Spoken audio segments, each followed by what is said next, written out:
কেউ বলছেন সামাজিক বয়কট করতে হবে, কেউ বলছেন বিষধর সাপ শিপিয়ে, আবার কেউ বলছেন যে কংগ্রেসকেও বয়কট করতে হবে, আবার ওনার মুখ্যমন্ত্রী আবার বলছেন যে আলিমুদ্দিন স্ট্রিটে গিয়ে আলোচনা করতে চান। অবশ্যই এটা ভয় দেখানো তো বটেই, একরকমের শাসানি, আর একই রকম ব্যবহার তারা কংগ্রেস কর্মীদের প্রতি করছেন। এটা তো আসলে একটা স্বৈরতন্ত্রের কণ্ঠস্বর। গণতন্ত্র প্রতিষ্ঠিত করবেন এইটা প্রতিশ্রুতি দিয়ে যারা সরকারে এসেছিলেন তারা রাজ্যের প্রধান বিরোধী দলকে বলছেন বাড়ির থেকে বেরোবেন না।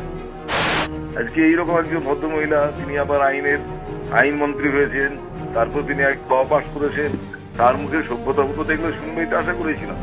তিনি যদি একটা সূর্যবংশের মতো লোককে এরকম ভাষায় কথা বলেন, তাহলে কি বলবো? এরকম মানে প্রতিবাদের কোনো ভাষা আছে কি আমার জানা নাই। এইরকম অশালীন ব্যবহার, অশালীন ভাষা, অসৌজন্যমূলক ব্যবহার এর আগেও শুনেছি, সিপিএম এর আমলেও শুনেছি, এখনো শুনেছি। সিপিএমও করেছে, তৃণমূল এখন পতন করেছে। মুখ্যমন্ত্রী নিজে এত বেশি অশালীন ভাষা ব্যবহার করছেন, সেই কবিগুরু রবীন্দ্রনাথ ঠাকুরের 2 বিঘা জমিতে যা পড়েছিলাম আর কি, বাবু যত বলেন পারিষদ তার থেকে অনেক বেশি বলেন।